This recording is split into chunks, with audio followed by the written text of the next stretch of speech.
नमस्कार, मी तनुजा. स्वागत आहे आपल्या नवीन एका ब्लॉगमध्ये. तर आज आहे वटपौर्णिमा आणि पौर्णिमेची माझी पूजा. तर पूजा ही करून झालेली आहे आज लवकरच.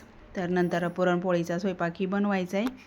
तर इथं परडी ही पण पूजा केली. परडीमध्ये पीठ तांदूळ ही तांदळाने पिठाने भरून घेतले. रांगोळी ही पण काढून घेतले आणि साखरेचा नैवेद्य दाखवला आहे. पुरणपोळीचा करायचा आहे, तो नंतर दाखवायचा. आणि आता साखरेचा रोजच सकाळी मी साखरेचा नैवेद्य दाखवते देवपूजा झाल्यानंतर. पौर्णिमा होती म्हटल्यावरती आज हुमऱ्याची पण पूजा केली. तर हुमऱ्यावरती हळदीचं लेपन केलं, रांगोळी काढली. नंतर दारामध्ये कापूर पण जाळला. आमुषाला पौर्णिमेला कापूर जाळायला चांगला असतो. दुपार झाली होती आणि स्वयंपाक ही करून झाला होता. पुरणपोळी, पापड, भजे, नंतर कटाची आमटी. कटाच्या आमटीला तर कट खूप छान आला होता. नंतर इथं देवाला ही नैवेद्य दाखवून घेतला होता आणि थोडीशी फुलं आणली होती. तर ती पण देवाला वाहिली. आज पौर्णिमा आहे त्यामुळं श्रीयंत्रावरती कुंकुमार्चन केलं. पौर्णिमे दिवशी कुंकुमार्चन केलेलं चांगलं असतं. चला, आज आहे वटपौर्णिमा. वटपौर्णिमेच्या सगळ्याला खूप खूप शुभेच्छा. तर सगळी तयारी ही करून झाली आणि आता आम्ही चाललो वडाची पूजा ही करायला. तर छान अशी साडी नेसलेली. आता इथं वडाची पूजा करायला जायचं होतं. त्याच्या आधी मी इथं देवाला हळदी कुंकू ही वाहिलं आणि मला स्वतःला पण लावून घेतलं आणि नमस्कार करून घेतला देवाला.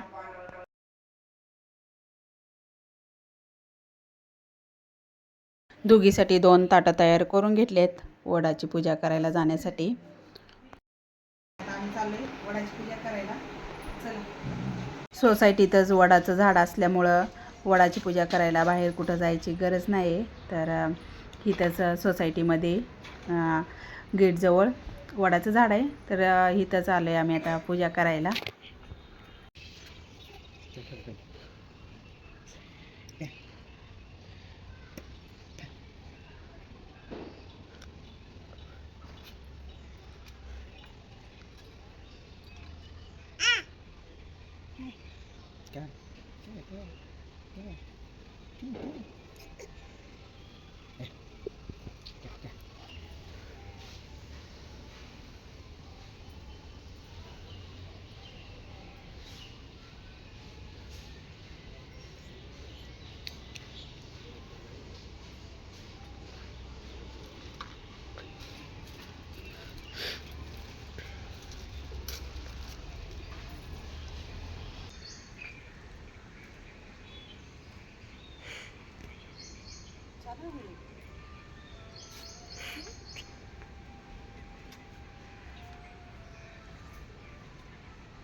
आम्ही जावा आहे.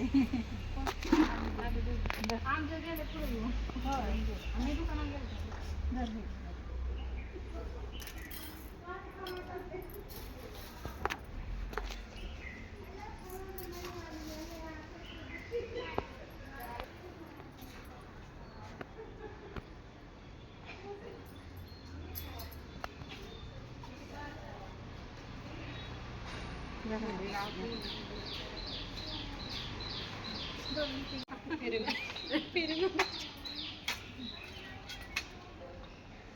काय म्हणते? कॅन्सल पण कॅन्सल करी ती दुसरी कर मा ती दुसरीच करी. आपलं उरकायचं निघायचं. आमची पण जास्त एक येऊन गेली तर मोठी त्याच्यानंतर सासूबाई येऊन गेली.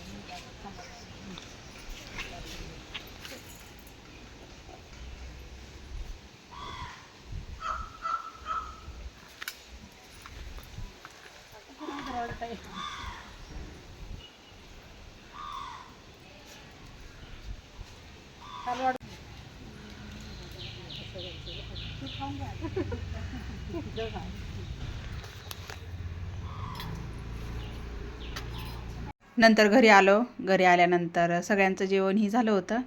नंतर आम्ही पण जेवायला बसलो. मला दुधापेक्षा आमटी बरोबर पुरणपोळी खायला आवडते. तर आमटी बरोबरच इथं खायला घेतली मी. आमटी आणि पुरणपोळी, भजी, पापड असं घेतले. आणि माझ्यासारखं आहे का कोणी आणि कोणाला आवडते का आमटी बरोबर पुरणपोळी?